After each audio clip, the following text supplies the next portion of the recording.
Bien-aimés dans le Seigneur, que le Seigneur vous comble. Alors soyez bénis encore à nouveau dans le parfait nom du Seigneur Jésus-Christ. Et ce soir, je suis encore à nouveau parmi vous. Et je suis reconnaissant à Dieu qui me donne la force de continuer à porter la parole dans ces temps de confinement décrétés par plusieurs gouvernements dans le monde et notamment celui aussi du Gabon. Et je crois que les jours venant, l'État gabonais pourra apporter les éclaircissements sur les réouvertures des cultes. Et je pense que ça va permettre à ce que nous nous réunissions à nouveau. Car il peut arriver que lorsque nous sommes dans la fraîcheur, il faudrait que nous serrons les mains pour avoir de la chaleur. Car il est bien d'être dans l'union. Car nous savons que dans ces temps où il y a tellement d'union et la politique s'unit et tout ce qui a le monde religieux s'unit, l'épouse aussi a le devoir de s'unir. Et notre seule manière pour nous de nous unir, c'est dans la pure parole. Car c'est dans cette parole que nous sommes unis dans le saint nom de Jésus-Christ. Alors je bénis l'Éternel encore à nouveau pour tout cela qui contribue pour pouvoir faire en sorte que cette émission continue à perdurer. Vous savez qu'il n'est pas facile d'apporter une telle émission pendant tant de jours, tant de mois et même tant d'années si on n'a pas assez de moyens. Car nous devions poster ces vidéos et cela demande de l'argent. Alors pour cela, je voudrais remercier les frères et sœurs qui contribuent pour apporter leur bien pour pouvoir apporter l'évangile vers vous. Alors que Dieu bénisse justement leurs poches par leurs offrandes, par leurs dîmes, alors que le Seigneur les comble richement. Et je remercie aussi le Seigneur pour ceux-là qui ont le temps de cliquer et voir nos vidéos. Et ceux-là aussi qui se sont abonnés. Alors j'en ai besoin assez parce qu'on veut désormais avoir les directs. Même si aujourd'hui ça va lentement, mais nous croyons que plus tard nous aurons l'occasion d'avoir les directs. Alors qu'il nous manque encore au trop dans les 53 vidéos, alors que nous sommes à 53 abonnements, alors que nous sommes à 47 abonnements. Alors encouragez vos proches, vos amis et tout ce monde-là pour pouvoir s'abonner, pour qu'on ait désormais, comme aujourd'hui, ces cultes en direct. On souhaiterait avoir des cultes en direct. En direct, cela nous permet d'avoir l'émotion, avoir la véracité du culte et voir comme si on était vraiment même dans la salle. Alors c'est bien. Et je voudrais simplement aussi demander au Seigneur de guérir ceux qui ne se sentent pas bien. S'il y a parmi nous des frères, que ce soit de l'Assemblée ou Perfection Tabernacle, ou bien d'autres personnes, ou bien des gens qui suivent cette vidéo qui ne sont même pas de l'Assemblée, je prie le Seigneur qui est compatissant, celui qui est dit dans Psaume 103, que c'est le Dieu qui guérit de toutes les maladies. Alors je crois que dans le nom de Jésus-Christ, soyez bénis et soyez guéris.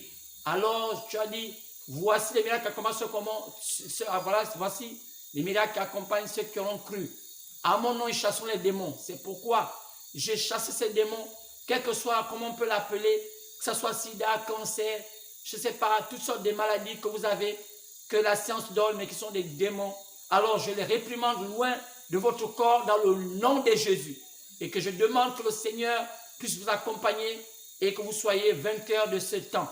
Alors merci Seigneur, parce que je crois qu'il va m'exaucer. Et je supplie le Seigneur de le faire dans le nom de Jésus. Alors, merci Seigneur pour tout ce que tu fais. Et nous avons dit que peut-être qu'il y a plusieurs qui demandent où se trouve la vidéo où nous voyons la colonne de feu me traverser.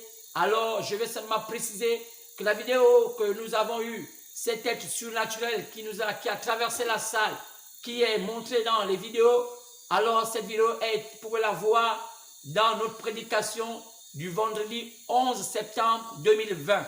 Alors cette vidéo-là a eu un être surnaturel, précisément à la 27e minute et à la 40e seconde.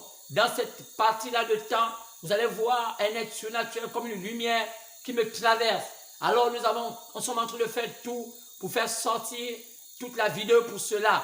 Et nous allons voir la possibilité d'avoir, pourquoi pas, une émission concernant cet être surnaturel qui a apparu au Gabon. Alors, pour nous, parfois, les gens peuvent se moquer et dire que non, c'est pas vrai. Et ça a été toujours comme ça. Mais l'incrédulité ne peut pas arrêter Dieu. Même au temps de Moïse, les gens étaient incrédules. Du fait que Dieu même les a nourris par la manne qui tombait du ciel, ils ne croyaient pas toujours. L'être humain ne pourra pas toujours croire, même lorsque Dieu est en train de montrer les véracités de sa parole. On a vu Jésus, le Seigneur lui-même, guérir les malades, les lépreux, tout ce monde. Des choses qui étaient incroyables à leurs yeux. Mais il est arrivé, lorsqu'il fallait maintenant déballer la parole, on a vu comment les gens l'ont renié. La Bible dit dans Jean 6 que lorsqu'il a dit, celui qui mange par ma chair, boit par mon sang, je crois que nous pouvons partir dans Jean 6, partant des versets 50 ou jusqu'au verset 56. Alors il parle de son sang et boire son sang et manger de sa chair, alors qu'il ne voulait pas dire qu'il était cannibale. C'était un style de langage qu'il voulait utiliser. C'était pour dire qu'il était sur le point de déballer la pure parole. Et il n'était plus sur le point simplement de guérir les malades ou bien de discerner les pensées des cœurs des gens. Mais il fallait maintenant qu'il entre à l'essentiel, car l'essentiel c'était la révélation de la pure parole. Car il est dit que c'est la parole qui donne la vie. Et il a dit que la foi vient de ce qu'on entend, et ce qu'on entend vient de la parole de Dieu. Et vous savez que personne ne peut avoir la foi s'il n'a pas la parole en lui. Alors c'est pourquoi l'essentiel qui donne la vie éternelle, c'est la parole. Et Jésus-Christ, quand il est arrivé à ce moment et qu'il avait d'abord cessé de multiplier les pains, les choses de la chair et discerner les pensées des cœurs, l'histoire nous dit que plusieurs de ses disciples l'ont abandonné, car ils ont dit que cette parole est dure, qu'il peut l'écouter. Mais les vrais enfants de Dieu, malgré la qualité de la parole, malgré la manière dont les gens peuvent se comporter, malgré la manière dont Dieu peut apporter la parole pour moi, alors Dieu a tout suscité des hommes prêts à écouter ce genre de message. Car il est un message destiné pour eux, alors ils n'ont pas peur, car ils sont la parole révélée. Alors c'est pourquoi je remercie le Seigneur pour cela. Je pense que j'ai été précis par rapport à cette vidéo. Si les gens peuvent me demander à nouveau comment voir cela, alors je les renvoie à la prédication du vendredi 11 septembre 2020 et cette vidéo à la 27e minute et à la 40e seconde. Vous allez voir cette lumière qui va me traverser, alors cela a été filmé. On ne va pas avoir tout le temps de montrer ça ici, mais de temps en temps, pour rappeler, et même on pourra avoir une émission pour cela, même dans les télévisions, plateaux de télévision, pour démontrer et montrer ça en grand caractère et pour que la science nous fasse sortir cette chose qui est apparue, pour donner encore plus de force, car chaque fois quand cela arrive, ça nous donne une sérénité. Comme ça avait montré à Paul, lorsque Paul allait à Damas pour persécuter les enfants de Dieu, il vit la même lumière. Et cette lumière avait dit, c'est moi Jésus que tu persécutes. Car cette lumière, c'est le Logos, c'est Dieu lui-même. C'est Dieu manifesté sous sa forme d'une lumière. Alors c'est la même colonne de feu que Moïse a vue. Et c'est la même qui était en forme d'un buisson ardent. Lorsque Moïse était monté sur cette montagne, alors qu'il y avait un buisson qui brûlait. Alors c'est la même chose. Mais merci Seigneur pour tout ce que nous avons fait. Et nous avons commencé à porter la parole concernant le choix des élus partants dans le temps des païens, sinon le temps des nations. Et on a parcouru 7 temps. Et je vous ai donné ces messages. Et je crois que c'est encore dans les prédications pour regarder les anciennes prédications maintenant. Nous sommes partis au premier âge, au deuxième âge, sinon au deuxième temps, au troisième temps, jusqu'au 7e temps. Et chaque temps avait un nom. Et le premier temps c'était Éphèse, le deuxième temps c'était Smyrne, le troisième temps c'était Pergame, le quatrième c'était Thyatire, le cinquième c'était Sardes, et le sixième c'était Philadelphie, et le 7e temps on appelait ça la Odyssée.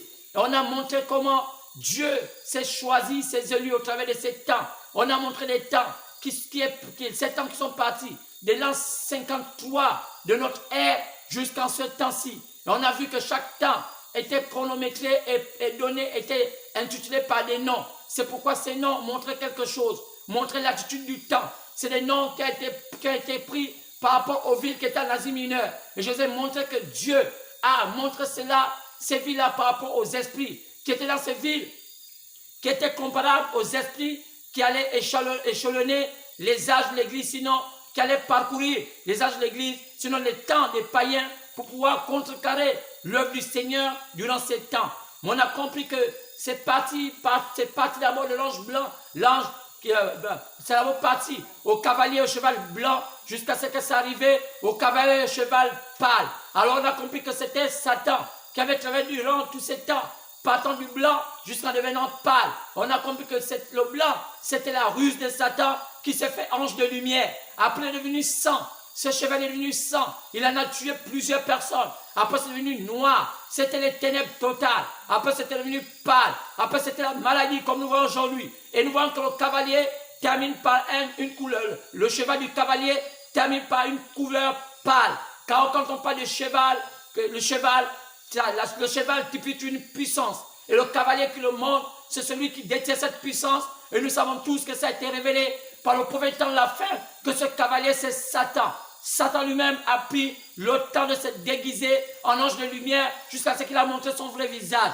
Comme il avait dit cela aux saints auparavant, au travers du prophète Daniel. Et Daniel nous avait averti à cela. Alors c'est cela. Et je montre cela. Je montre comment ces choses ont navigué le temps jusqu'à ce que ça s'est camouflé dans des pays. Dans chaque pays du monde entier, le diable s'est mis un QG. Et j'ai montré comment au Gabon, le diable aussi a mis un QG. Et j'ai montré comment ces démons se sont manifestés au travers de nos traditions. Et j'ai montré des noms. Et j'ai vu comment, je crois que les gens qui veulent voir cela peuvent voir simplement les vidéos passer parce que j'ai prêché pendant 7 ans et 7 jours autant pour moi parlant de ces 7 ans. Et vous pouvez voir cela dedans. Ça va vous enrichir. Et j'ai donné même des noms qui ont une similitude avec nos traditions et même des noms qu'on utilise dans nos traditions. Qui sont ces esprits? Ces mêmes esprits qui sont en France, qui sont partout dans le monde, mais avec d'autres noms par rapport aux langues que cette personne-là utilise. Alors, comment ne pas comprendre cela et comprendre qu'en ce temps de la fin, nous avons reçu un véritable prophète qui nous a révélé ces choses. Grâce à cela, on ne pouvait rien faire car Satan s'était vraiment caché et on ne pouvait pas comprendre comment il manigançait ses plans. Mais aujourd'hui, il est totalement mis à nu. Maintenant, aujourd'hui, si les gens ne peuvent pas comprendre cela, c'est qu'eux-mêmes sont dessus de la grâce. Tout chrétien, tout enfant de Dieu qui est censé connaître Dieu, quand il ne peut plus comprendre ce genre de choses, c'est qu'il est dessus de la grâce.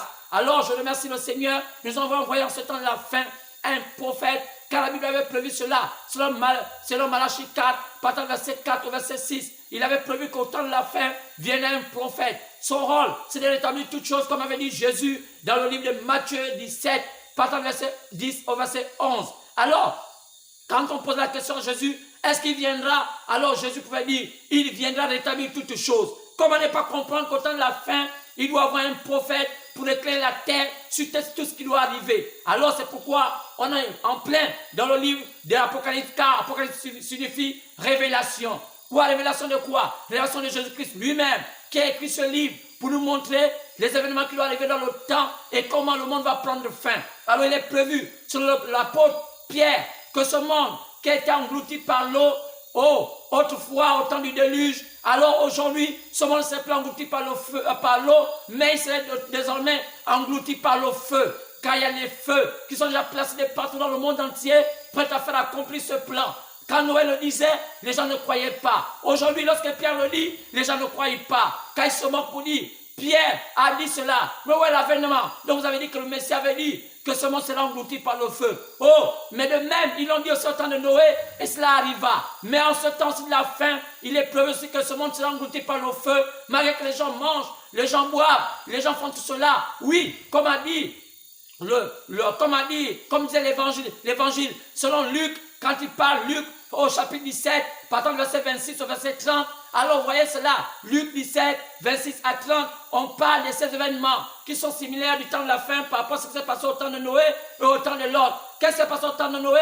C'était l'eau qui avait englouti la terre. Qu'est-ce qui s'est passé au temps de Lot? C'était le feu qui avait englouti Sodome et Gomorrhe. Les mêmes sentences qui ont été faites par le monde au temps de Noé et au temps de Lot, cela se passera au temps de la fin, comme a dit la Bible. Jésus prédit cela, c'est lui-même qui le dit, mais les gens ne croient pas cela. Même les chrétiens eux-mêmes, ils se disent chrétiens, ils ne croient pas cela. Pourquoi? Parce qu'il y a un manque d'espérance. Les gens aujourd'hui sont devenus religieux, mais ne comprennent plus Dieu. Aujourd'hui, la crainte de Dieu s'est éloignée des gens. Comme avait dit l'apôtre Pierre dans Timothée, 1 Timothée, je crois, chapitre 3, 2 Timothée, chapitre 4. Alors, c'est là il a dit, comment dire dans le monde va s'éloigner de la foi. Plusieurs abandonnent leur foi. Est-ce que les choses sont en train d'être claires? Les gens, alors dans les églises, ne changeant pas. Qu'est-ce qui se passe?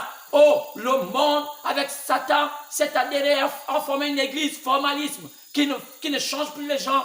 Les paroles non plus ne touchent plus le cœur parce que le monde est assoiffé de l'argent. Qu'est-ce qui ne va pas? C'est la Odyssée. Nous sommes à ce temps fatidique Quoi? Le temps de la fin est marqué par un temps appelé la Odyssée. C'est pourquoi, après avoir parcouru tous les 7 temps, on arrive à la Odyssée. Si on peut approfondir c'est quoi la Odyssée, on va comprendre pourquoi le thème d'aujourd'hui, on va maintenant prendre un thème extraordinaire. Car le thème d'aujourd'hui, c'est un thème extraordinaire. C'est pourquoi vous allez comprendre pourquoi il faut qu'on parle encore de la Odyssée brièvement pour comprendre pourquoi ce thème est extraordinaire.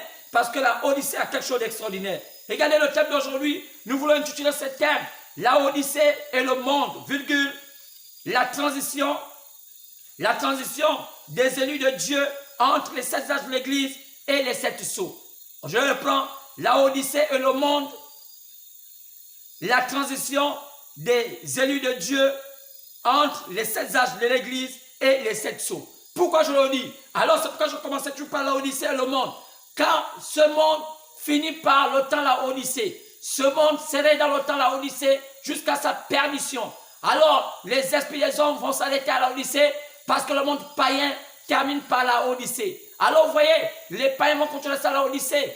Dans leur pensée, c'est qu'on voyons pas la démocratie. C'est pourquoi je parle aujourd'hui de la Odyssée et le monde. Car c'est un mariage, c'est un temps où les gens cherchent la liberté d'expression, la liberté de tout ce qui parle. Et à la fin, ça s'engloutit à ce qu'on appelle un libertinage, la liberté dans tout. Alors c'est pourquoi, au début de ma prédication, de mon thème, je l'ai intitulé la Odyssée et le monde. C'est un mariage, ils ne vont pas se séparer. Et après cela, je parle de la transition des élus, les élus de Dieu, entre les 7 âges de l'Église et les sceaux. Alors, quand on parle de transition, qu'est-ce que ça veut dire? Alors, tout cela, j'aurai l'occasion de vous expliquer. Mais avant de commencer par la Odyssée, parce que je voudrais vous montrer la stupidité, sinon la versalité, comment cet âge est versatile, comment c'est un âge où les esprits de Éphèse, Smyrne, Pergame, Thyatire, Sardes, Philadelphie, tous ces esprits vont débarquer comme des voyageurs, vont voyager dans le temps, jusqu'à ce qu'ils vont arriver au temps de la Odyssée, de notre temps. Donc la Odyssée commence au XXe siècle. C'est pourquoi je vous ai démontré cela. Mais tous ces esprits qui étaient depuis le 1er siècle jusqu'au siècle passé sont maintenant aujourd'hui ici. Mais on a vu comment ces esprits sont tellement violents, sont méchants. Alors, si tous ces esprits sont au grand renouveau de la Odyssée, comment seront les hommes de la Odyssée? Comment se préparer et comment être aussi fort pour pouvoir résister aux démons de la Odyssée? Alors on va comprendre comment la Odyssée sera aussi subtil. Comment les démons seront tellement forts au point que si les gens ne sont pas en Christ, alors le diable va les engloutir. Et plusieurs vont se dire chrétiens, mais pourtant ils ne seront pas chrétiens. Satan va les faire un leurre en les faisant croire qu'ils sont chrétiens, mais pourtant ils ne seront pas. Alors une surprise en train de bientôt s'abattre sur la terre. Quoi? Les soi-disant croyants vont avoir une surprise car Satan est sur le point de leur piéger. Et ils ne savent pas cela. La Bible a prévu cela. La Bible a prévu une grande tribulation qui va s'abattre sur la terre. Beaucoup vont abandonner la foi. Et ceux qui se disent chrétiens vont complètement se livrer à Satan parce qu'ils ne sauront pas comment se battre. Mais les vrais chrétiens auront des armes. Car la Bible nous dit que les enfants de Dieu ne seront pas perdus. Les enfants de Dieu seront éclairés. Car ceux qui écoutent sa voix du Seigneur le suivent. Et Dieu va les faire asseoir sur son trône. Alors, si on peut seulement se lever avant de commencer notre prédication du jour. Car nous avons terminé avec les temps où Dieu a choisi les élus parmi les païens. Et maintenant, les élus sont déjà là. Ils sont tous venus à la Odyssée. Alors, qu'est-ce qui se passe? Maintenant, ce n'est pas tout. Il faut maintenant qu'on sache cette transition qui se fait entre la Odyssée qui passe par les âges de l'Église jusqu'à l'ouverture des sceaux. Qu'est-ce qui s'est passé? Où sont les élus? Quelle est la relation entre les élus et les sceaux? Pourquoi les sceaux sont là? Alors, c'est des questions qu'on doit se poser parce que cela nous concerne. Alors, cette Bible est écrite à quoi les enfants de Dieu? Parce qu'ils sont venus en pèlerinage sur la terre, ils ont un but, ils ont quelque chose à faire, un rôle. Alors, si tu ne connais pas que tu as un rôle à jouer sur la terre, c'est que tu es déchu de la grâce. Un vrai enfant de Dieu, quel que soit le temps qu'il fait sur terre, alors il doit savoir qu'il vient sur la terre pour un but précis. Alors s'il consacre sa vie à ne rien faire concernant le Seigneur, alors il est déchu de la grâce. Il n'est pas digne d'être appelé enfant de Dieu. C'est pourquoi ce soir, je crois que tu m'écoutes et je crois que tu vas désormais te câbler à cette chaîne et dire Seigneur, le temps est venu où la plénitude de la parole doit être révélée. Et les enfants de Dieu ne doivent pas être confondus. Car la Bible dit que ceux qui sont avec le Seigneur feront du succès. Auront du succès. C'est pourquoi ils feront même des exploits. C'est pourquoi je crois à cela. alors je bénis l'Éternel pour cela. Mais alors, avant de commencer, prenons nos Bibles. Nous allons lire la Bible.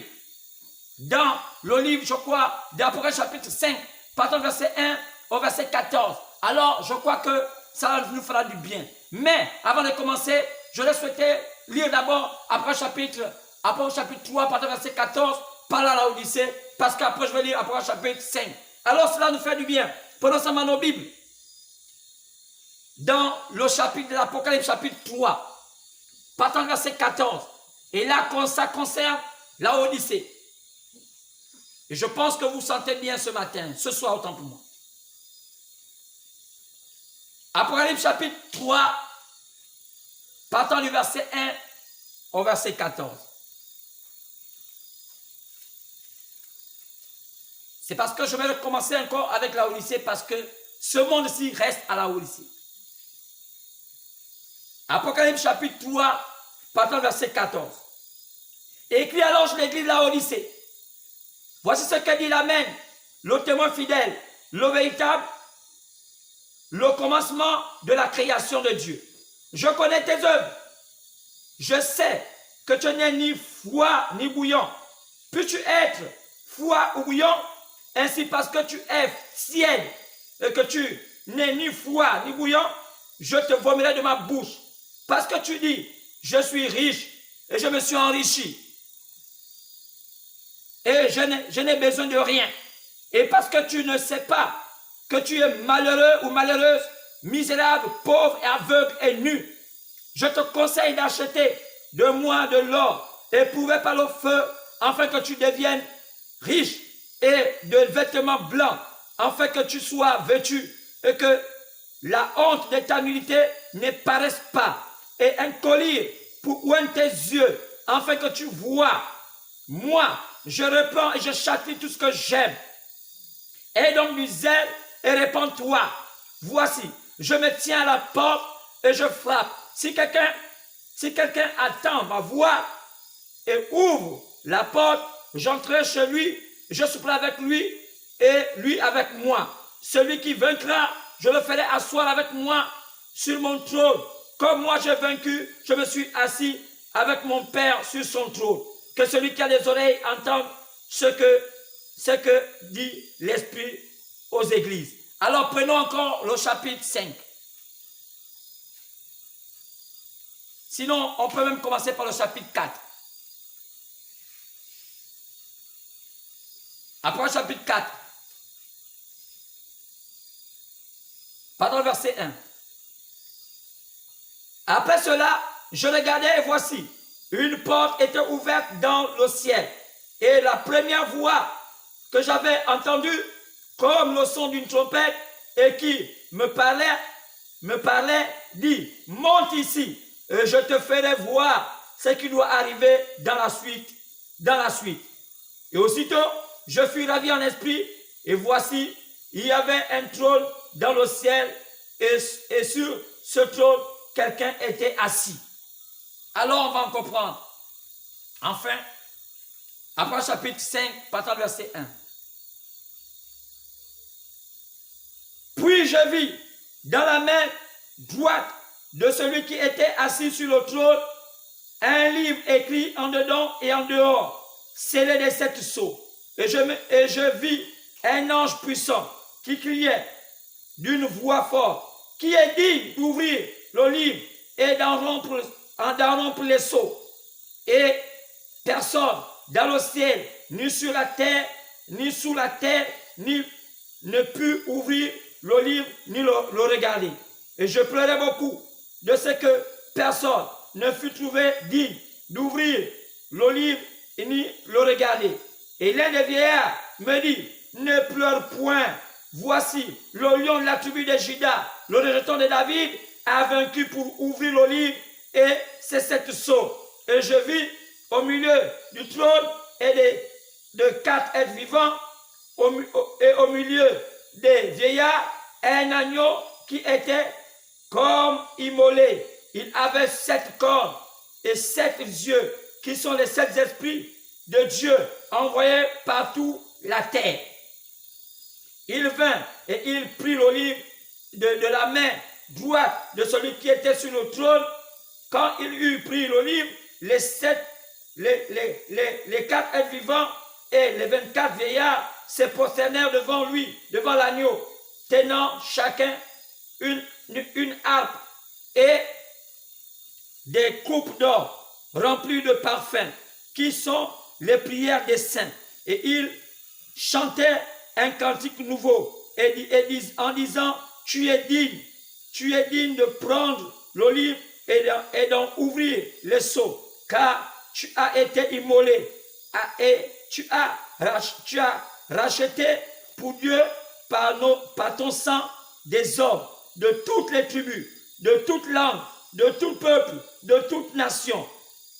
Tu as fait un royaume des sacrificateurs pour notre Dieu, et ils régneront sur la terre. Je regardais et j'entendis la voix de beaucoup d'anges autour du trône et des êtres vivants, des vieillards, et leur nombre était des myriades et des milliers. Et il disait d'une voix forte, agneau qui a été immolé et est digne de recevoir la puissance, la richesse, la sagesse, la force, l'honneur, la gloire et la louange. Et toutes les créatures qui sont dans le ciel, sur la terre, sur la mer, et tout ce qui s'y trouve, je les ai entendus qui disaient à celui qui est assis sur le trône et à l'agneau, soit la louange, l'honneur, la gloire, la force au siècle des siècles. Et les 4 êtres vivants disaient Amen. Et les vieillards se prosternaient et adoraient. Que le Seigneur bénisse la justice de sa parole. Au nom du Seigneur Jésus que j'en suis prié. Amen. Alors on peut s'asseoir. Merci Seigneur. Alors elle était peut-être longue aujourd'hui la lecture, mais elle avait un grand but. Parce que on ne vient pas ici pour s'amuser. C'est un problème de salut. Les temps sont plus qu'avancés et nous sommes sur le point, le monde est arrivé pratiquement à la fin de son histoire. Et je pense que chacun de nous a le devoir de déployer son dernière énergie. Parce qu'on a des comptes à rendre. Et l'histoire nous rappelle que Jésus parla de la parabole des hommes qu'un homme avait distribué ses biens. Et lorsqu'il est parti, et il a donné d'autres une certaine portion, l'autre une autre certaine portion. Mais il y a un qui n'a pas multiplié cela. Qu'est-ce qu'il a fait? Il a caché. Et lorsqu'il est revenu, il a dit, qu'avez-vous fait des richesses que je vous ai données? L'autre dit, moi j'ai multiplié, voilà ce que j'ai gagné en plus. L'autre dit, j'ai multiplié, voilà ce que j'ai gagné en plus. Mais celui qui avait caché dit, non, moi je sais que tu es un maître méchant et que tu ne pardonnes pas celui qui a fait le mal et tout cela. Alors, il a commencé à montrer son esprit mauvais qu'il avait vis-à-vis du maître. Alors, le maître peut dire, mais pourquoi n'as-tu même pas mis mon argent même en banque pour que ça se multiplie? Qu'est-ce que tu as fait du don que je t'ai donné? Alors, Jésus pourrait dire, il serait même enlevé même pour celui qui en a. Car même celui qui en a, s'il n'a pas multiplié, alors cela il serait même en ôté. Alors, vous voyez, une telle parabole montre que nous sommes à un temps où chaque être humain sur la terre a un devoir devant Dieu, parce que Dieu l'a envoyé sur la terre pour un but précis, pas pour être ce qu'il est, peut-être par rapport à ma manière dont Satan le manipule, mais la manière dont Dieu l'a envoyé sur la terre. Il est venu sur la terre pour un but précis. Alors s'il ne travaille pas pour Dieu, à qui l'a envoyé? Si c'est Satan, alors c'est bien. Alors, mais si c'est Dieu qui l'a envoyé, qu'il n'a pas pu travailler pour ce Dieu, alors il a des comptes à rendre à Dieu. C'est pourquoi moi, sachant que c'est Dieu qui m'a envoyé, le Seigneur des Seigneurs, alors j'ai le devoir de travailler pour le peu de temps que Dieu m'a donné à vivre sur la terre. Alors j'entends parfois, il y a des doctrines où les gens disent que le diable peut coûter votre vie sur terre. Alors ce n'est pas une vraie doctrine. C'est une fausse doctrine. Et dire que non, le reste du temps, il va vous prendre, va vous utiliser dans un monde subtil où il va vous maltraiter. Non, monsieur. Aucun homme sur la terre, Dieu connaît chaque être humain, combien de temps il fera sur la terre. Alors le diable ne peut qu'utiliser le temps que Dieu vous a donné pour vous brouiller. Alors le diable c'est un embrouilleur. C'est un être qui est là pour embrouiller. Alors le diable ne peut pas écouter votre vie. Mais le diable peut simplement vous brouiller les cas jusqu'à ce que votre vie soit une vie pénible. Alors, il a eu cette autorisation. C'est pourquoi dire que le diable peut couper le temps que le diable lui-même a déjà prédit, ça montre qu'il y a un problème avec les Écritures. Dieu a décidé, comment le diable peut venir rompre ce que Dieu a décidé. C'est-à-dire que le diable aussi est plus puissant que Dieu. Alors, je ne crois pas à cela. Je ne crois pas à cela. C'est pourquoi les telles doctrines, quand les gens essaient de voir, vous voyez, c'est comme une carte. À l'époque, lorsque on avait le ticket chinois, les gens peut-être n'ont pas connu, moi je ne l'ai pas connu, mais je connais l'histoire du ticket chinois. Lorsque l'écriture n'était pas tellement avancée, les Chinois qui avaient comment on peut dire, des blanchisseries, souvent ils aimaient bien faire cela. Alors qu'est-ce qu'ils faisaient? Comme ils ne savaient pas lire et écrire, ils coupaient un papier et vous lui donnez le client le morceau et il reste avec un et il collait ce morceau-là dans le tissu qui correspondait au vôtre. Alors lorsque vous revenez plus tard, il fallait seulement prendre votre ticket et mesurer, voir si le ticket déchiré s'adaptait à des morceaux qui étaient par des milliers là. Celui qui s'adaptait était celui qui était approprié à votre propre tissu. Alors c'est un peu ça la parole. On ne peut pas s'amuser à donner une déclaration sans pourtant avoir un ticket chinois. Regardez si ça s'accorde. Comment le même Dieu qui vous donne la vie éternelle, le même Dieu qui donne la vie et qui donne la vie à tout être, Satan peut venir écouter la vie d'une personne et prendre cette vie et l'amener en enfer et travailler avec la personne. Vous voyez, ce sont des conceptions qu'on a toujours eues dans les parents, avec nos parents, dans nos traditions. Parce que les gens ont eu une connaissance de la parole. Parce que les gens n'avaient pas encore la peinture de la parole. Mais nous sommes arrivés au temps de la fin où la parole est tellement précisée et que personne ne peut plus mettre quelqu'un dans l'ignorance. Quand nous sommes au temps de la fin, la parole était dévoilée. À part si vous ne connaissez pas la peinture de la parole. Quand il était peu au temps de la fin, Dieu devait envoyer un prophète pour ouvrir toute la parole. Maintenant, aujourd'hui, quand quelqu'un se dit pasteur, il est censé regarder ce qu'a dit ce prophète et faire un ticket chinois, voir si ce qu'il dit est en conformité avec ce qu'a dit ce prophète.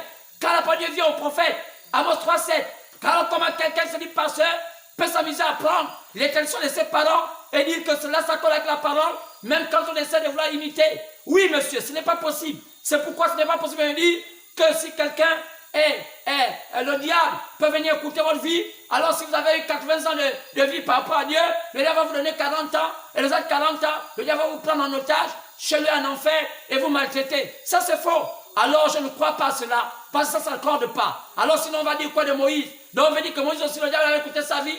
Qu'en dirons-nous beaucoup de pasteurs, beaucoup des hommes de Dieu qui sont morts à la fleur de l'âge, parfois à 40 ans, parfois à 50 ans? Que dit de Jésus? C'est le diable qui l'a écouté le temps? Non monsieur. C'était programmé que cela allait se faire comme ça. Maintenant, c'est dans cette période de temps que Dieu vous donne sur la terre de vivre, que le diable va vous embrouiller. Quel rôle du diable? C'est de permettre à ce que vous puissiez échouer tout au long de votre vie. Il va vous embrouiller. Il va vous donner des enfants, il va vous donner des maris, il va vous donner des femmes, des copines. Tout ça pour retarder votre destinée, pour vous embrouiller, pour que vous ayez une vie comme quelqu'un. Alors c'est pourquoi un être humain a un temps où il vit. Un humain est désordonné, mais il y a un temps où il doit se ressaisir pour commencer à se mettre en phase avec Dieu. Alors c'est cela, parce que c'est ce qui montre que tu as eu un début. Quelqu'un comme un enfant, qui au début commence à marcher, il tâtonne, il tombe, il fait ceci, mais à un moment il se lève, il peut commencer à bien marcher parce que ses pieds sont bien formés. C'était comme ça, tu sais que tu es comme ça. La vie d'un homme n'est pas un fleuve tranquille. Il doit commencer d'abord à marcher en tâtonnant. Il doit apprendre les moyens de la vie. C'est une formation. Maintenant, quand quelqu'un ne comprend pas cela, alors ça montre qu'il est désaxé par rapport à son enseignement, par rapport à son support, sur quoi il se base. Alors, si tu te bases sur des rudiments, des croyances, ou sinon des rudiments des églises, ou des rudiments, je ne sais pas, des traditions, alors ça ne se mélange pas. Alors peut-être que ça se mélange avec la religion, oui, mais la parole ne se mélange pas. Il ne doit pas avoir de la levure. Quand on dit c'est un pain sans levain, c'est un pain pur. Alors Jésus-Christ n'est pas un pain avec la levure. C'est qu'on dit qu'un pain de levure fait monter la pâte.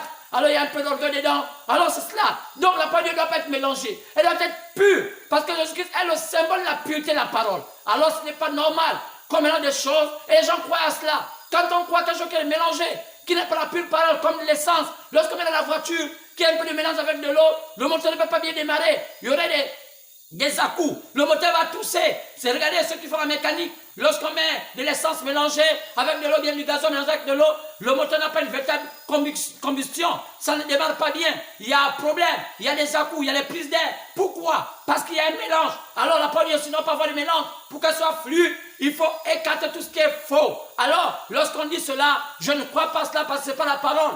Dieu connaît ton temps de vie. Et si ça a été programmé que tu fasses ne fût-ce que 10 ans, dans ces 10 ans, tu dois servir le Seigneur. Et bien même, si tu as servi le diable pendant même ne fût-ce que 5 ans, les autres 5 ans servent Dieu. Prends conscience, quand il dit ici, oh, tu dois te ressaisir, répands-toi. C'est ressaisir, ça veut dire venir, te repentir, reconnaître le mauvais chemin que tu as emprunté. Il peut arriver que tu crois que ce chemin est un bon chemin, parce que tu es déjà habitué à cela. On s'habitue parfois au péché, pensant que le chemin qu'on prend est un bon chemin. Mais lorsque tu es un enfant de Dieu, arrive un moment où tu dois te ressaisir et dire, ce chemin n'est pas vrai. Alors, quand tu sais cela, un vrai enfant de Dieu se ressaisit. Lorsque tu te ressaisis, alors la communion se noue avec Dieu. Parce que lorsque tu te ressaisis pas, oh, la communion est coupée avec Dieu. Beaucoup des enfants de Dieu, souvent lorsqu'ils sont dans les échecs, c'est lorsque la communion est coupée avec Dieu.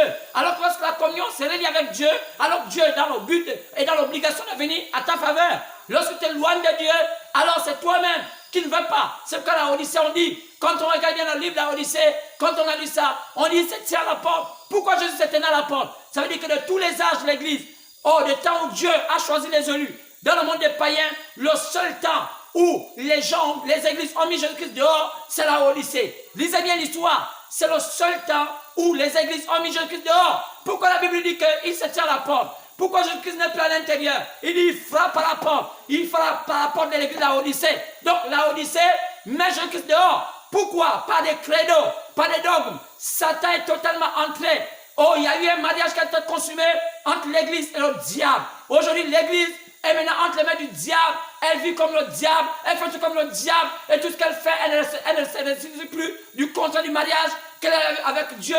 Mais la pure église de Dieu, du Dieu vivant, ne va pas se mélanger avec cela. C'est pourquoi les temps sont plus avancés et de savoir quelle est-il et quelle est la voie dans laquelle vous êtes embarqué. Alors si vous êtes embarqué dans la voie des églises, alors vous allez avoir le comportement des églises, car il est prévu que les églises seront séduites. Alors la Bible dit qu'il y aurait beaucoup d'appelés, mais il y aurait peu des élus. Mais où sont ces élus-là? Les élus sortent des églises.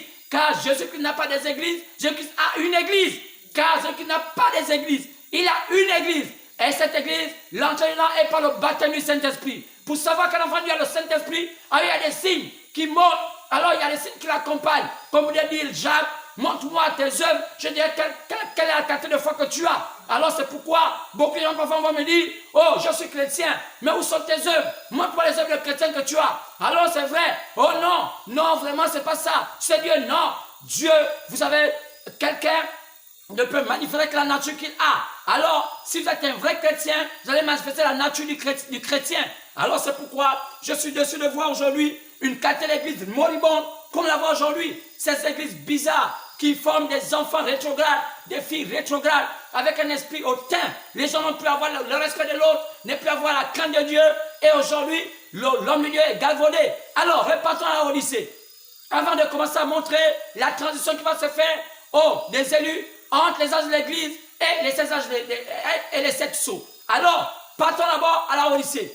C'est quoi cette Odyssée? Comment cette Odyssée est totalement mariée au monde? Et comment elle va se manifester? Alors, nous savons qu'en ce temps de la fin, Dieu nous a fait grâce de nous envoyer un prophète qui veut nous connaître toutes choses. Alors, il était prévu selon Malachie 4 et selon aussi Luc 17, 30 et même aussi Matthieu 17, 10 à 11.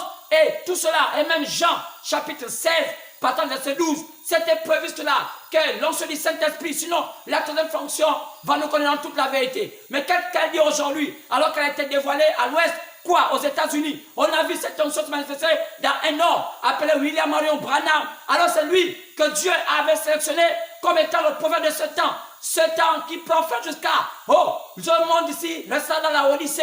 Alors, ce message de William Branham qui est apporté par Jésus-Christ lui-même, qui lui permettra d'ouvrir les sceaux, va être un message qui va sortir l'église et qui va permettre à l'église d'avoir le passeport pour rentrer dans une voie. Cette voie où personne ne pourra rentrer. Parce que le diable a mis un mur. La Odyssée, devant, il y a un mur. Il y a un mur de péché. Il y a un mur de tout ce qui est faux.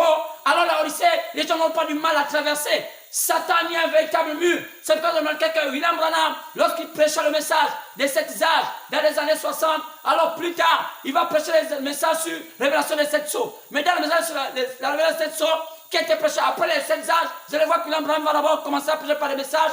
Dieu se cache et se met dans la simplicité. Pourquoi William Branham a commencé avec cela?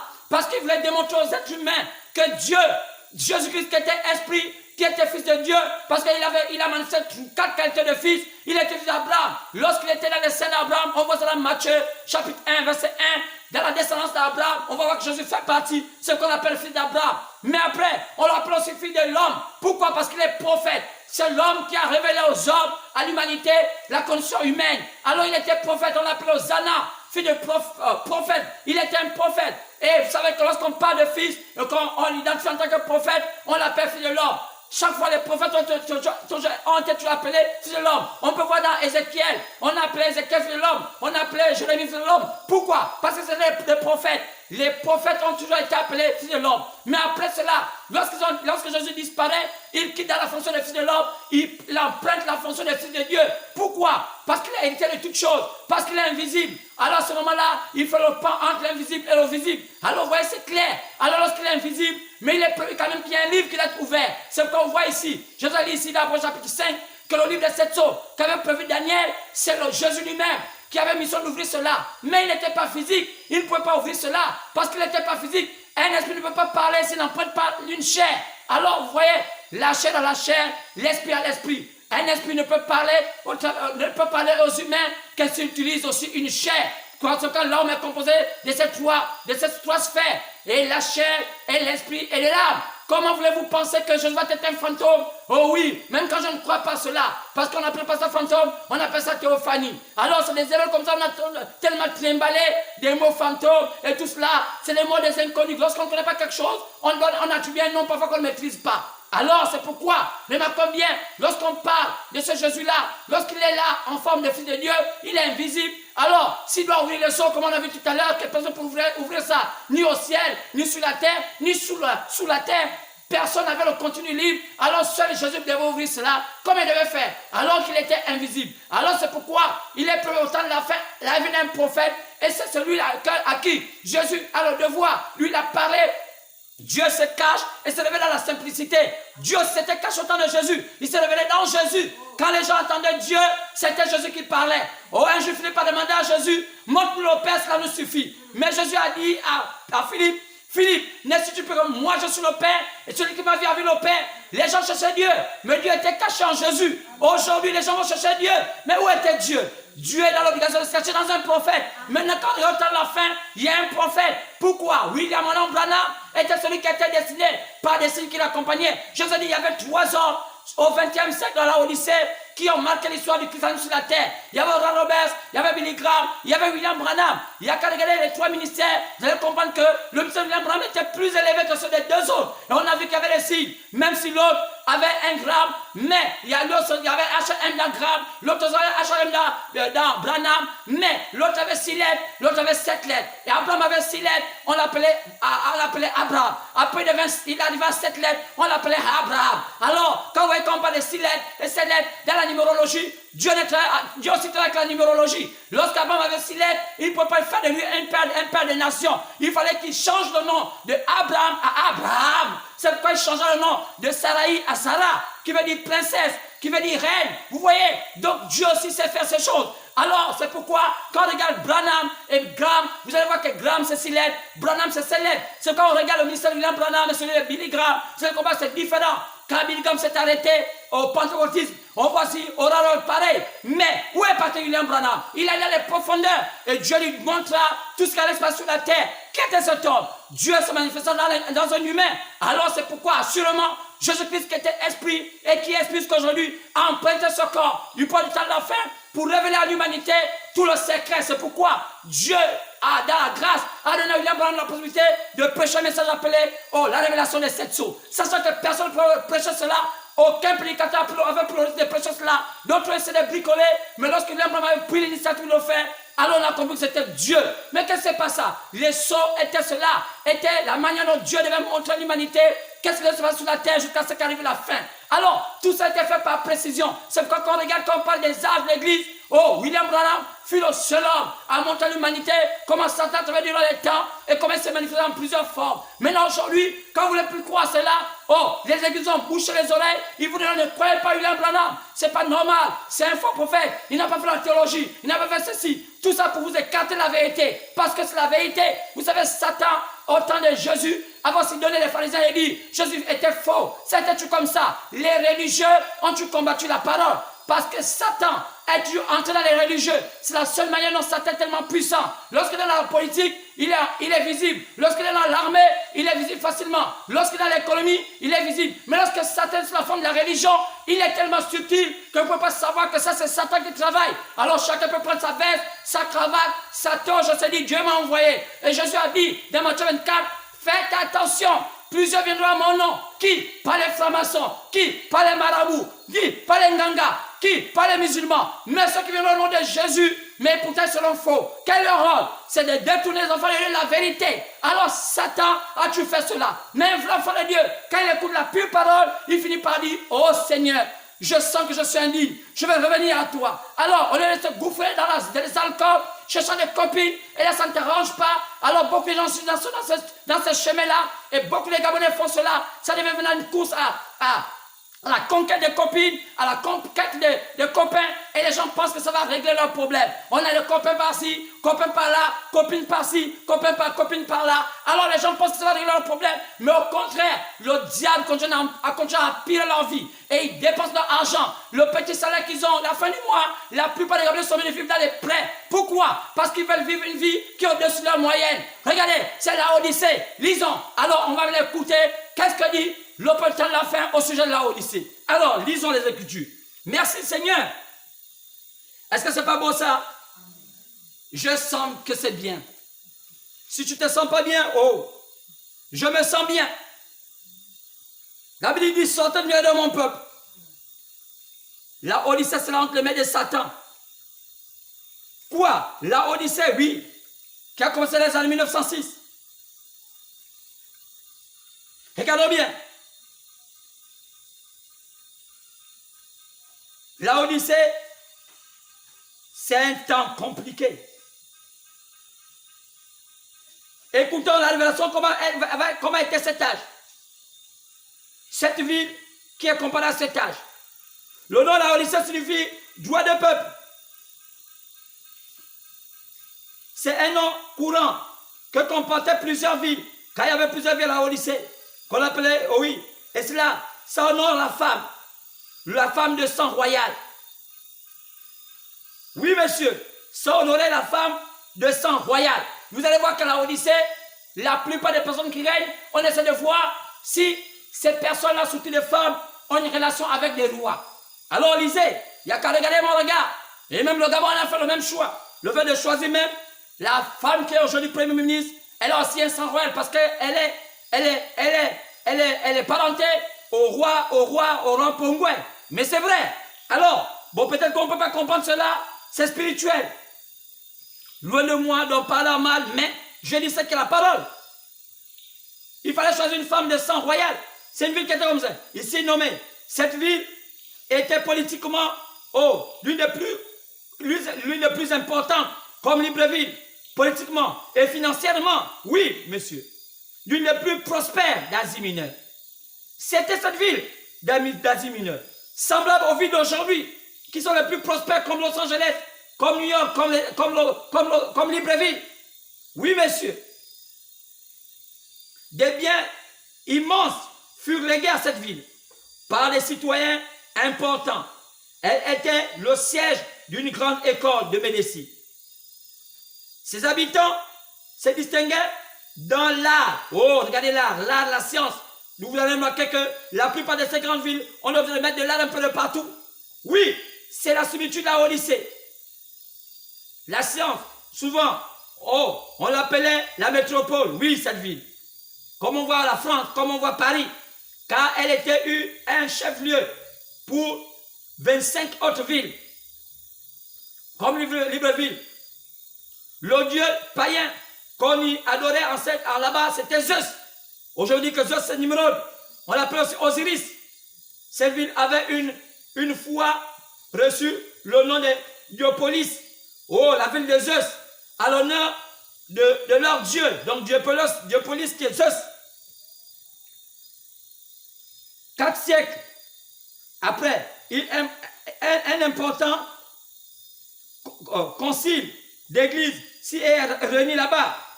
Finalement, la ville fut abandonnée à cause des fréquents tremblements de terre. Oui, ça peut être des tremblements de terre spirituels, comme Libreville, comme la plupart, comme Abidjan. Toujours, on remarque aujourd'hui comment Abidjan est peut exploser. Oh, c'est vrai, les villes comme ça ont toujours cet esprit-là. Comme les caractéristiques de ce dernier âge qui est plein de tremblements de terre, qui correspond à l'âge présent. Oui, par exemple, il adorait un seul Dieu, le Zeus, qui était le chef et le père des dieux. Oui, je parle de Dieu avec petit d, car Satan aussi était Dieu. Oui, et l'homme a été mis au centre comme étant un Dieu. C'était toujours comme ça. Et vous allez voir que cette ville était toujours comme ça, utilisée comme étant une ville où il doit avoir un homme comme un Dieu. C'était Zeus. Et c'était toujours comme ça, dans chaque ville. On a vu. Oui, monsieur. Ceci nous annonce le principe religieux de notre 20e siècle. Un seul Dieu, un Père de nous tous. Principe qui affirme la fraternité des hommes et en vertu duquel des protestants, des catholiques, les juifs, les hindous et toutes ces choses-là, unis dans les mêmes choses, les mêmes conciles, se rapprochant maintenant en prenant quelques formes communes d'un seul culte. Ils sont sur le point de le faire. Cette attitude a pu être observée à l'Organisation des Nations Unies. Quoi? On a vu comment les Nations Unies essaient de faire, mais ça n'a pas marché. Jusqu'à aujourd'hui, on essaie de faire tout cela. Mais, qu'est-ce qui se passe? C'est comment la projection de la Odyssée, comment va la Nations Unies, un système gérant toute la terre. Remarquez, le nom de la Odyssée veut dire le droit des peuples ou la justice des peuples. Regardez qu'est-ce que pendant le monde entier, tout le monde veut la justice, tout le monde veut la démocratie. Est-ce que vraiment ce monde-ci a vraiment la démocratie? Posons-nous la question. Est-ce que les hommes pourront laisser les autres librement parler? Posons-nous la question. Est-ce que les hommes pourront partager facilement les biens égal à tout le monde? Posons-nous la question. Nous sommes à la Odyssée. Oh, a-t-il jamais existé un âge qui, comme l'âge de l'Église du XXe siècle, a vu toutes les nations se soulever, exiger la légalité sociale, économique et tout cela? La Odyssée, c'est l'âge où tous les peuples se sont soulevés. Nous sommes dans l'âge du communisme. Oui, monsieur, dit William Branham, c'est l'âge du communisme, l'âge de la science. Tous les hommes sont censés être égaux, même si ce n'est pas vrai que l'homme peut être égaux, car ce n'est qu'une théorie. C'est un temps où tout le monde désire d'être égaux. Nous sommes dans l'âge des partis politiques. C'est l'âge où il y aurait beaucoup de partis politiques, dit William Branham, qui se donnent des noms: démocrates chrétiens, socialistes chrétiens, fédération d'union chrétienne, et tout cela, etc. D'après nos théologiens, les libéraux, ils ont dit que Jésus était un socialiste. Et l'Église primitive, guidée par l'Esprit, pratiquait le socialisme. Ce sont les théologiens qui disent ça aujourd'hui. Nous devions par conséquent faire de même aujourd'hui. Quoi? Du socialisme. Et c'est cela. Lorsque les anciens appelèrent la Odyssée, la métropole, c'était en recherchant le gouvernement mondial. Oui, monsieur. Parce qu'à un moment, on doit être unis. C'était pour rechercher le gouvernement mondial que nous sommes en train d'établir. Car le monde est sur le point d'établir un gouvernement mondial. C'est cela. C'est le rôle de toutes ces institutions. Alors on va être unis. Mais qui unit cela? Le communisme. En songeant que cette ville a été le siège d'un grand concile d'église, nous voyons une préfiguration du mouvement écuménique. Oui, monsieur, les églises doivent s'unir d'un système religieux, mais qui sera faux, dit la Bible, qui se produit aujourd'hui et dans lequel nous verrons bientôt tous les soi-disant chrétiens s'unir. C'est vrai, l'église et l'État, la religion et la politique sont en train de s'unir. La même chose, l'ivraie est en train d'être liée. Quoi? Les églises au monde sont sur le point d'être liées. lié par la politique. Le blé est bientôt prêt pour le grenier. Quoi? Le blé doit bientôt être caché pour mûrir. Car le blé, c'est le type des véritables chrétiens. Ce serait compliqué, et c'est un âge compliqué. Satan est sur le point. La bataille est tellement livrée. C'est pourquoi la Bible nous parle de l'Armageddon. Oui, elle sera spirituelle, elle sera aussi physique. Si tu ne sais pas cela, en tant que chrétien, tu serais surpris parce que ces choses arriveront. Tu vas vendre ton âme. Plusieurs vont vendre leur âme, car ils n'auront pas de solution. Comment trouver la voie d'issue? Alors, lorsqu'il néglige un homme de Dieu qui dit des choses, alors que les choses sont claires, alors la seule chose qui vous reste, c'est la destruction, c'est les ténèbres. Cette ville-là était secouée de fréquents tremblements de terre. Oui, comme en son temps, on peut dire que c'est un tremblement de terre spirituel, car il faut savoir que c'est un tremblement de terre spirituel. Quoi? Beaucoup de secousses. Des secousses par là, les marches par-ci, on brûle par là, on fait par-ci, oh, les mecs par-ci. C'est un temps de secours. Oui, monsieur. Lequel finir par détruire cette ville. À la fin de cet âge-ci, Dieu secouera le monde entier. Cet âge-ci serait terminé par être secoué. Quoi? Le bon du temps a fait dire que cet âge-ci va finir par être secoué. Oh, qui a commis ce qui a commis adultère avec la vieille prostituée. Oui, les systèmes de ce monde ne seront pas épargnés. Elles s'effondreront. Elles vont s'effondrer. Mais la terre elle-même sera secouée. Puis, renouvelée par le règne du millénium. Oui, le règne du millénium. Quoi? Jésus a promis cela. Donc, c'est un âge compliqué. C'est un âge où on parle beaucoup d'argent. C'est un âge où on parle de matériel. C'est un âge où les gens deviennent religieux. C'est un âge où les gens ne craignent pas Dieu. C'est un âge où les gens ont pris Dieu pour un Père Noël. Simplement, oh, il n'y a qu'à voir. Ceux qui se disent chrétiens sont devenus pires que ceux. Oh, quelle honte. Honte à vous, vous qui vous dites chrétiens, alors que vous ne l'êtes pas. Il n'y a qu'à voir vos agissements et tout ce que vous faites. Ça montre que vous êtes païen. Vous n'avez jamais été chrétien. Vous n'avez jamais rencontré le feu. Quand quelqu'un rencontre le feu, il finit par s'abaisser et reconnaître Jésus comme étant Seigneur. Alors il craint Dieu. Lorsqu'un homme ne craint pas Dieu, ça montre que tu es un homme laodicée. C'est un âge qui est marqué par quoi? Par la science, par le matérialisme. Les gens sont attachés à l'argent. Le matériel gagne du terrain. C'est pourquoi, oh, William Branham parlait des visions. Il avait eu 7 visions. Oui, monsieur. Première vision, on peut voir ça dans le livre des Saints de l'Église, page 313. Il a vu comment Mussolini a pu envahir l'Éthiopie. Et ça a déjà eu lieu.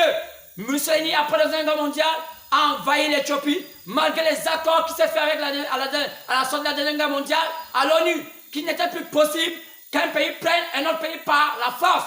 Mais les Nations Unies ont laissé l'Éthiopie, plutôt Mussolini, l'Italie, envahir l'Éthiopie. Pourquoi les nations ne sont pas levées pour dire Mussolini ne le fait pas? Donc il y a les nations fortes, il y a les nations faibles. Où est la démocratie là-dedans? Ça veut dire aujourd'hui, nous sommes condamnés à marcher avec des démons. C'est pourquoi faites attention. Mussolini l'avait fait. Deuxième vision de William Branham, il a vu quoi? Il a vu Hitler s'élever. Cet Autrichien qui était aussi juif en Allemagne. Cela s'est accompli. C'est Hitler qui a mené tout le monde dans la Deuxième Guerre mondiale. Et au troisième vision, il avait vu les troisismes, le fascisme, le nazisme et le communisme. Et on a vu comment ces troisismes-là ont fini par terminer par la Russie, là, la Russie, par le communisme. C'est pourquoi il dit c'est l'âge du communisme. L'âge du communisme, c'est l'âge de la science. C'est l'âge où les hommes de lumière s'élèvent. Ils associent la science avec toutes ces choses et il y a des clubs qui naissent. C'est pourquoi les peuples ne savent plus à quel sens se vouer. Car aujourd'hui, tu ne peux pas avoir certaines fonctions. Tu ne sais pas comment fonctionne le communisme. Oui, monsieur, le communisme, il est là. Il est prêt. Mais quel est son rôle? Oh, c'est pourquoi, regardez bien, la 4e vision de William Branham, il a vu une vision extraordinaire. Le grand progrès de la science. Oui, la 4e vision, c'était le grand progrès de la science. Quoi? Oh, les voitures qui marchent sans volant et toutes ces choses. Est-ce que nous ne sommes pas dans ce temps-là? C'est le temps là Odyssée, où les voitures sont tellement extraordinaires. Les gens perdent la tête pour les voitures. Ils sont prêts à vouloir être bien véhiculés, même ne pas avoir une maison. Quoi c'est? La séduction. Les gens préfèrent avoir des belles voitures. Et aujourd'hui, on séduit les peuples par les belles voitures. Oh, lorsqu'on n'a pas une belle voiture, on n'a pas un homme bien. Lorsqu'on n'a pas une belle voiture, c'est le temps du matériel. C'est la science qui évolue. On veut là des choses. La technologie, tu vas marcher sans chauffeur, sans personne. Aller même faire des courses, sans un homme à l'intérieur. Mais téléguidé partout dans le monde. Regardez cela. Qu'est-ce qui se passe? William Branham avait vu cela des années bien avant. Et vous pensez que ce n'était pas un prophète? Je crois à cela. Je crois à cela. Et la cinquième vision, c'était quoi? Oh, regardez bien. Les problèmes des femmes. Quoi? La montée des femmes. Donner la femme le pouvoir. La femme qui était appelée à être derrière l'homme va finir par être devant l'homme. Quoi? L'âge de Thyatire va renaître à nouveau. Quoi? La femme dominatrice. Quoi? Les hommes vont utiliser les femmes pour prendre comme appât, pour manipuler les autres. Quoi c'est? La femme, petit à petit, est en train de prendre le flambeau. Alors, autrefois, des hommes de lumière comme des loges maçonniques n'avaient pas de loges de femmes. Ils laissaient les femmes dans les maisons et le mari partait pour essayer d'exercer sa spiritualité pour affronter le temps. Mais qu'est-ce qui s'est passé? Les femmes se sont révoltées. Aujourd'hui, nous voyons dans les quatre coins de la terre les loges maçonniques avoir aussi les loges des femmes. Quoi? Même le Gabon aussi. Quoi? La même chose. Quoi? Le diable d'entrer en possession totale du monde. C'est exactement ça. Quoi? La femme. Oui, la femme et la femme. Satan est sur le point de le faire et va donner tout. C'est pourquoi les États-Unis vont maintenant, c'est une nation de la femme. Ils sont sur le point d'élire une femme présidente. Oui, mais cela va arriver, va avoir des temps fâcheux. Oui, monsieur. Quoi? Pourquoi aujourd'hui les démocrates veulent prendre le pouvoir alors qu'ils ont amené un vieux, même si aujourd'hui Donald Trump est aussi vieux, mais quand on voit Joe Biden, il est plus vieux que Donald Trump. Alors qu'on a vu que Joe Biden était déjà là, avec qui? Avec Obama. Qu'est-ce qu'ils ont fait? Ils n'ont fait rien. Mais pourquoi ils sont en train de combattre pour dire non aujourd'hui que Trump n'est pas bon, même quand je ne crois pas que Trump est chrétien, mais je sais que c'est une démagogie. Et aujourd'hui, ils utilisent les Noirs comme étant les boucs émissaires pour les faire croire que les démocrates sont meilleurs que les républicains. Lorsque les démocrates étaient là avec Obama, qui était président en tant que noir, qu'est-ce qu'il a fait aux noirs? Il a eu plus de 10 ans de mandat, 2 mandats. Qu'est-ce qu'il a fait? Il n'a fait que être avec ses vestes et manger la nourriture, la Maison Blanche et crâner dans les quatre coins du pays et se faire aimer des blancs. Mais c'est pas ce qu'on veut d'un président. Un président a posé des actes forts. S'il était noir vraiment, il devait montrer qu'il a un signe. Un noir a des valeurs. Il devait avoir, ça peut être un temps de lumière pour les États-Unis. Mais regardez l'état de corruption de l'homme noir. Il n'a rien fait de bon que de marcher de Boeing à Boeing et crâneur à un crâneur. La seule chose qu'on sait de lui, c'était un gentleman crâneur noir. Mais où était l'homme noir? Oh, l'âge de la femme, 5e vision. Il est vrai qu'aux États-Unis, quelque chose se passera. Les choses sont laissées préciser. Les votes se passent comme ça. Quand vous voulez avoir une élection, seulement aller voir ces femmes, les donner quelques billets d'argent, alors vous avez une élection assurée. Parce qu'elles n'ont pas une position fixe. Elles se préoccupent des choses matérielles. Et le diable va profiter à cela. 6e vision. Qu'est-ce qui s'est passé? Oh, puis la 7e vision. Oui, on pourrait voir quoi? Il peut voir une femme d'une plus grande importance, plus grande beauté. Quoi? La beauté. Mais cruelle, se levant en Amérique. Oh, elle avait le pouvoir total sur les gens. Je cru que c'était la montée de l'église catholique romaine, mais il savait que c'était peut-être la vision d'une femme qui allait prendre un grand pouvoir en Amérique grâce au droit de vote des femmes. Quoi? L'une des avant-dernières visions, la femme. Les choses sont prêtes. Regardez bien, on utilise cela. Satan est sur le point de tout faire. Cette vision, quoi? La dernière chose, c'est que la septième vision, c'était quoi? Il a entendu quoi? Dans la septième vision, la dernière vision de William Branham, il vit quoi? Il a entendu quoi? Il a entendu une effroyable explosion. Oh! Il s'est retourné, il regardait et il a vu que derrière, il n'y avait que des décombres. Qu'est-ce qui se passe? Des cratères de fumée sur tout le territoire américain. Quoi? L'Amérique, un jour, prendra fin.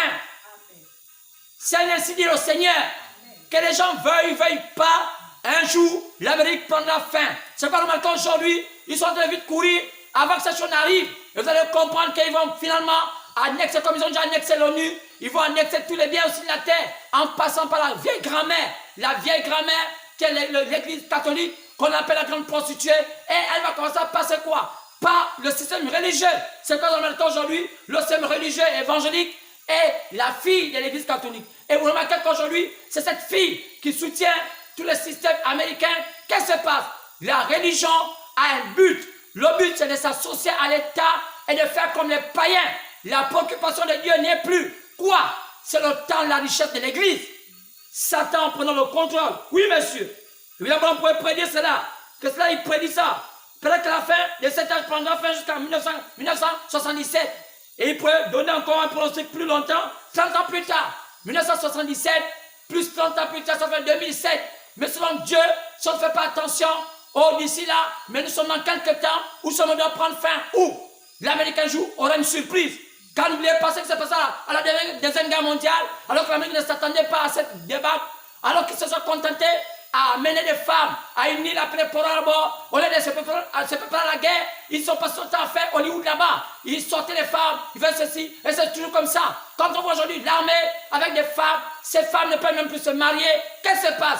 L'armée a pris ces femmes comme étant des prostituées. Comment une femme peut être dans l'armée? Qu'est-ce qu'elle va faire là-bas?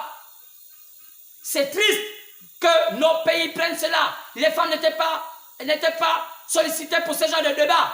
Ou être avec des hommes transpirants, faisant les manœuvrages gauche-droite. Vous voyez comment elles deviennent déformées, tous portent maintenant des pantalons et tout cela. Elles n'ont plus rien de femmes. Elles deviennent des rebelles dans les foyers. Honte à vous. Alors c'est ça la Odyssée. La Odyssée a tellement de choses. La Odyssée termine avec beaucoup de choses. La Odyssée termine avec beaucoup de choses, bien aimé. Satan dans la puissance extraordinaire. Quoi? La puissance politique, la puissance économique et la puissance spirituelle. Satan en train de faire un travail puissant. Quoi? Le pouvoir, la puissance politique, la puissance physique et la puissance spirituelle. Et il est sur le point d'agir. Alors que les enfants de Dieu fassent attention. La Odyssée est ponctuée par cela. Oh, il y a tellement de choses à dire à la Odyssée. On a l'occasion d'en parler. De quoi Satan avait voulu séduire Jésus lorsqu'ils étaient partis. Oh, il était parti être tenté pendant 40 jours, 40 nuits. Regardez, c'était par la convoitise de la chair. La convoitise de quoi? La convoitise de la chair, la convoitise des yeux et la convoitise de quoi? L'orgueil de la vie. Quand ces choses-là, vous ne les connaissez pas, vous tombez dans le panneau. Satan va vous présenter toutes les choses de la chair et vous allez croire que c'est Dieu qui est là-dedans. Et il a fait cela. Il dit, si tu veux m'adorer, je t'en ai mangé. Jésus a dit, je ne vais jamais t'adorer. Il a dit cela. La beauté des yeux. Il a dit à Jésus, regarde tous les biens que j'ai là sur la terre. Les belles voitures, les belles maisons, les États-Unis, le Gabon, toutes les belles villes que j'ai. Londres, tout ça, Paris. Tu m'adores, je te le donne. Oh, la beauté des yeux. Jésus a dit, je ne t'adore pas. Combien font comme Jésus a dit, je ne t'adore pas. Malheur à vous. Troisièmement, qu'est-ce qu'il fait? Quoi? Oh, la convoitise de l'orgueil. Oui, l'orgueil de la vue. L'orgueil de la vue. Le paraître. Oh, je suis comme ci. Je suis cela. Oh, on m'a nommé. Oh, je suis comme ça. Oh, mon père est ministre. Mon père est ceci. Oh, quelle malédiction. Il y a tellement de choses à Odyssée. C'est l'âge du matériel.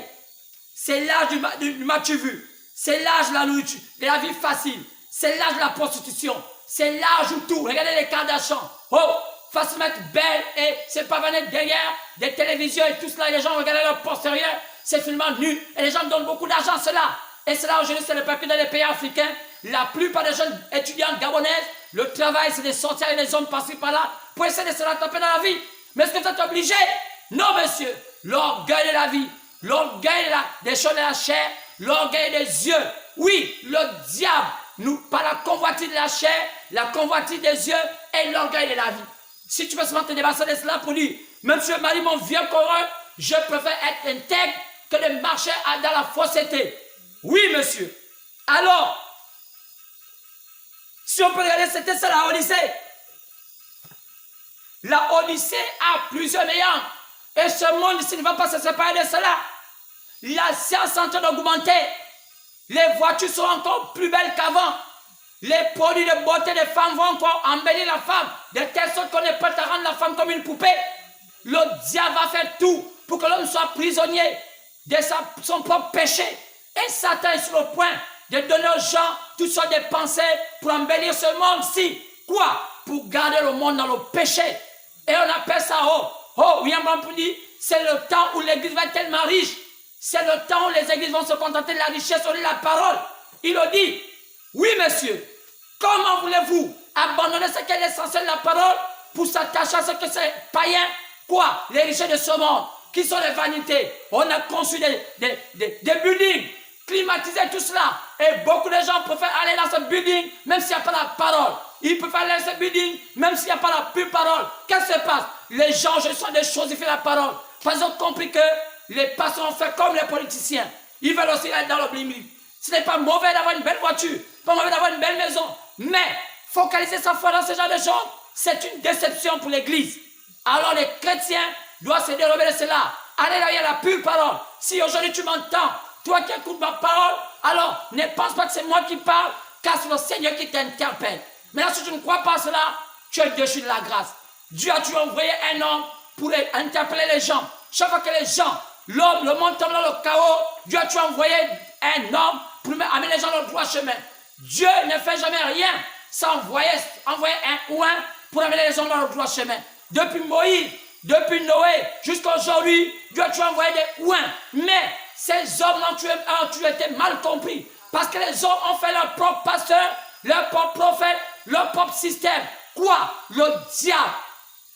C'est pourquoi, c'est qu'on doit être préparé. Mais gloire soit à Dieu, parce que nos prédécesseurs ont souffert. La force publique les a maltraités. Ils étaient condamnés. La peine capitale. Jésus était condamné à la peine capitale. Il fut crucifié. Paul a coupé la tête. Jean-Baptiste a coupé la tête. Quoi? C'est pourquoi en ce temps, Dieu a dit, l'épouse doit être cachée. L'épouse, quoi? Elle sera dans le palais, parce que les enfants lui ont tellement fait couler le sang.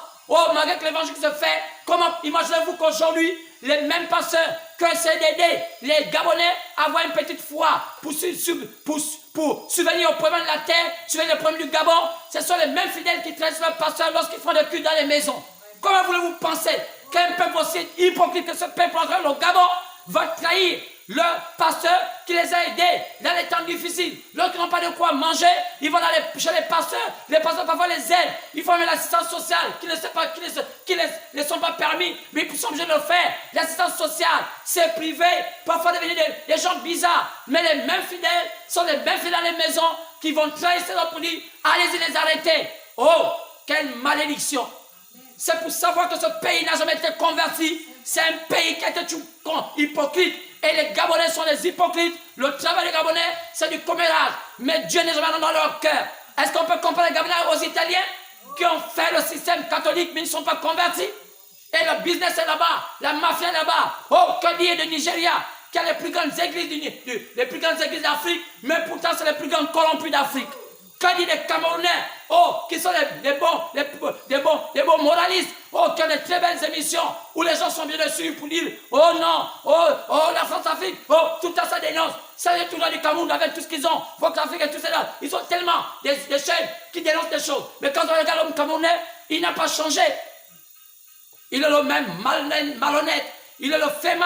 Aujourd'hui, ils sont maintenant au Gabon en plein dans le fémanisme. Ils sont les mêmes à détourner les gens. Dans les réseaux sociaux, ils vendent des gens pour dire que venez prendre, on va donner des millions, alors que derrière ça, c'est les super chéris. Que les gens se méfient. Aujourd'hui, par les téléphones portables, ils envoient des messages, ils arrivent à vous contacter, et vous racontez des bêtises, et vous prenez un peu d'argent, ils prennent 10 000 par-ci, 100 000 par-là, les gens naïfs, les promettant le bonheur en un jour. Je ne crois pas à ça.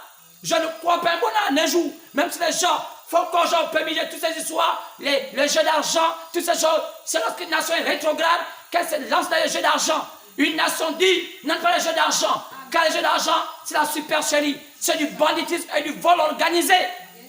Comment les gens vont avoir assez d'argent et ne partagent pas aux autres? Ils préfèrent dire, venez, achetez tel ticket, vous allez être riche, achetez tel ticket. Ne savez-vous pas que c'est la narque? organisé, officialisé. Que les chrétiens sortent de cela. Qu'ils aient la possibilité d'avoir l'onction du lion, l'onction du veau, l'onction de l'homme et l'onction de l'aigle. Dieu nous a promis cela. C'est pourquoi, quand Dieu a parlé au temps de William Branham, il a fait passer cela. Il a dit, après les âges de l'église, écoutez, mon église doit sortir de cela. C'est pourquoi, je vous ai dit qu'après les âges, l'église devait partir par cela. Sortir de là. Après les âges, l'église sur le point de partir où devait entrer dans une phase qu'on appelait la barre. Après les âges de l'église. Donc à la Odyssée qui est comme un petit tiret comme ça, Odyssée. Regardez, et il y a dans ces longs traits-là, l'église subit ce qu'on appelle une première étape, une première transition. Oh, cette transition, on appelle ça la Pentecôte.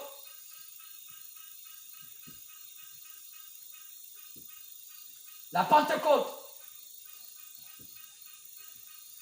Mais la Pentecôte, c'est le dernier truc qui se fait. Quand c'est là où nous allons voir qu'il y a un premier groupe qui se détache. Mais après ça, il y a encore un autre détachement. C'est quand je parlais de la transition des élus qui passent de la Odyssée à la Pentecôte. De la Pentecôte, ils doivent aller à un autre endroit. C'est pourquoi cet endroit-là, c'est un endroit qu'on appelle le temps de la pierre de fête. Le temps où l'épouse doit être préparée.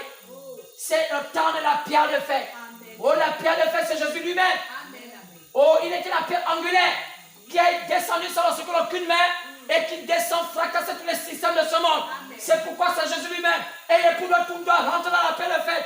C'est là-bas il serait caché. Car les églises vont rester à la Pentecôte. C'est quand ils appellent ça la Pentecôte charismatique. Et là, ils ont fait naître beaucoup de systèmes. Vous allez voir, vainqueur, le chapelle des vainqueurs, toutes ces histoires, oh, cathédrale des croix, il y a toutes sortes de noms. Et ils s'arrêtent là. Mais regardez bien ce qui se passe. Quand on sort toute la Odyssée, quoi? Le monde reste à la Odyssée avec toutes les richesses, avec toutes les flammes. Mais cette même Odyssée va poursuivre cette église jusqu'à la Pentecôte. C'est quand on remarque bien, la Pentecôte devient encore comme la Odyssée. Satan poursuit sa victime. Juste là, la Pentecôte, pourquoi les églises s'organisent? Elles se comportent comme des églises païennes. Il n'y a plus de différence entre la vieille église catholique qui est condamnée, les protestants qui sont condamnés, l'église des réveils qui se réveillent aujourd'hui font la même chose que leur grande sœur et comme leur mère catholique.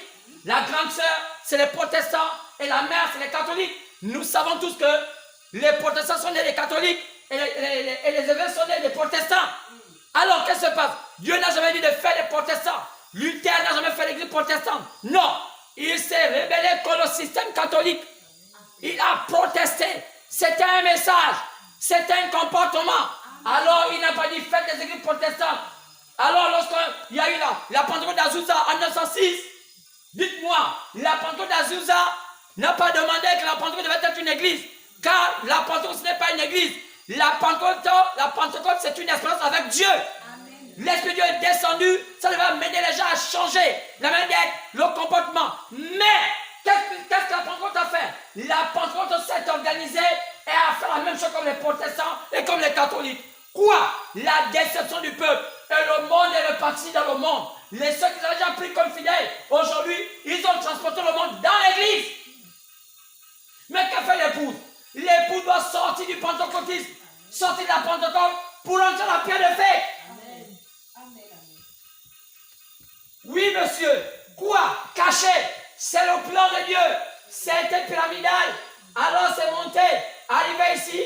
Oh, regardez bien, arrivé ici. La pierre de fête à la haut. Et les âges ont été ici. Les âges, jusqu'à la Odyssée. Mais le monde reste à la Odyssée. Les églises restent à la Pentecôte ici. Et l'épouse est dans le centre de rentrer. L'épouse doit entrer à la pierre de fête.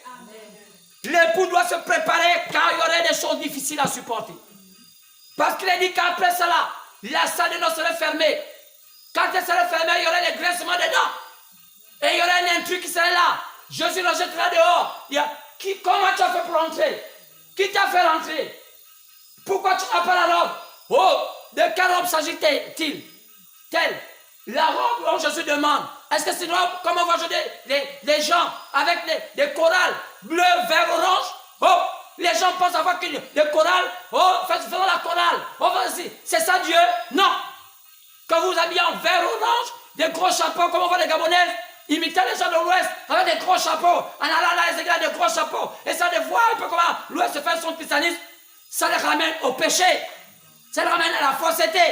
Mais, qu'est-ce qui se passe? L'église doit entrer à la pierre de fête. C'est pourquoi, regardez bien, j'ai appelé mon thème, j'ai dit, au lieu de prendre un mot comme brèche, j'ai appelé ça transition. Quand William Branham a prêché le message sur les sceaux, il a d'abord prêché le message sur la première étape. Il a commencé à parler, Dieu se cache révélé la simplicité. Deuxième étape, il a prêché la brèche entre les 7 âges de l'église et les 7 sceaux. Pourquoi il utilisait le mot brèche? Que veut dire brèche? Brèche veut dire un trou dans un mur. Pourquoi il appelait ça? Pourquoi le mot brèche veut dire un trou dans un mur? Parce qu'à la Odyssée, l'entrée à la pierre de fête est difficile. Le trou est tellement petit. Donc on dit, étroite est la porte qui mène à la vie éternelle. Espacieuse celle qui mène dans les ténèbres. Donc la brèche entre les âges de l'église, donc la Pentecôte et la pierre de fête, c'est un tout petit trou. Et pour entrer là-bas, c'est compliqué. On entre une personne. Et le temps est pressé. Qui va rentrer, qui ne va pas rentrer? C'est pourquoi William Branham a appelé le message qui fait entrer au sexe la brèche. Et moi, je l'ai intitulé, au lieu de mettre la brèche, j'ai intitulé la transition. La transition. C'est quoi la transition? La transition, c'est quoi? La transition, c'était un passage progressif entre un état et un autre état. Donc, moi, je pense que l'église qui passe dans la brèche passe par une transition. Donc, ça va passer. C'est compliqué. C'est une marche. Tu ne peux pas mettre le pied à l'intérieur si le pied n'est pas clair. Amen. Tu ne peux pas mettre la tête à l'intérieur. La tête de fait, si ta tête n'est pas encore préparée. Amen. Oh, tu vas à quelqu'un te repousser la tête pour dire, tu n'es pas dit. L'église doit être, elle, la tête jusqu'à l'orteil, prête à entrer dans la pierre de fête. Amen. Parce que c'est dans la pierre de fête qu'elle est totalement acceptée. C'est dans la pierre de fête que l'épouse doit mûrir. C'est lorsque l'église est dans la pierre de fête qu'elle connaît les manigances totalement. Parce que c'est là-dedans que le Seigneur a caché. C'est pourquoi les vrais chrétiens en ce temps de la fin sont censés écouter qu'est-ce qui a été dit dans la pierre de fête. Amen. Oh, on pourra voir ça vendredi. Parce que c'est un message extraordinaire. Amen. On va comprendre que la Odyssée va tellement être rusée. Les démons vont tellement être rusés. Et que ce n'est pas facile pour les enfants de Dieu de s'en sortir. Mais les élus, ils ont un signe. Ils sont dans l'obligation d'entendre la pierre de fête. Car les églises passeront par la tribulation. C'est pourquoi c'est une transition pour quitter les âges, pour quitter le monde païen. Le monde païen, je veux dire, le monde de la Odyssée. Et pour entrer dans les âges, avec toutes sortes de démons qu'on a vus tout au long de ces âges. Et quitter les âges pour entrer dans les sept sauts. Ça demande une véritable transition. Ça demande une véritable brèche. Car c'est un filtrage. Il y aurait beaucoup d'appelés, mais peu de rues. Frère, il faut que tu tailles ton esprit, tu tailles ton être à la dimension du trou. Parce que la brèche, c'est un trou qui est entre le mur. Donc, si tu es gros, tu viens, tu essaies, tu n'entres pas rentrer. Tu essaies le... Alléluia. C'est pourquoi William Branham a intitulé ce message entre les âges et les sauts, la brèche. Parce qu'il faut tailler. Ce n'est pas le trou qui doit être taillé à ta dimension. C'est toi le chrétien qui doit être taillé à la dimension pour entrer dans les sauts. Maintenant tu dois voir quel est ton être. Est-ce que tu es encore trop grosse? Quand je parle de grosse, je ne parle pas de grosse de manière physique. Je parle de grosse par rapport à ta qualité spirituelle. Grosse de péché, grosse de l'incrédulité, grosse de l'orgueil, grosse de tout ça. Alors, sois taillé à l'image, à la dimension de la brèche. Tu n'entreras jamais pour que tu mûrisses dans la pierre de fête si tu n'es pas taillé à la dimension de la brèche. Oh, quel message merveilleux. C'est pourquoi cette transition-là demande à ce que tu sois taillé. Et aujourd'hui, l'épouse est en train de rentrer. Toi, tu vas rentrer, tu es l'époux de Jésus. Parce que ça va chauffer. Quand le tout sera fermé. Et Satan va dire, Seigneur, est-ce que c'est terminé? Tu as déjà pris tout pour toi. Alors, le temps difficile va venir. Frère, sœur, le temps arrive, la Bible nous parle de la tribulation, on en parlera.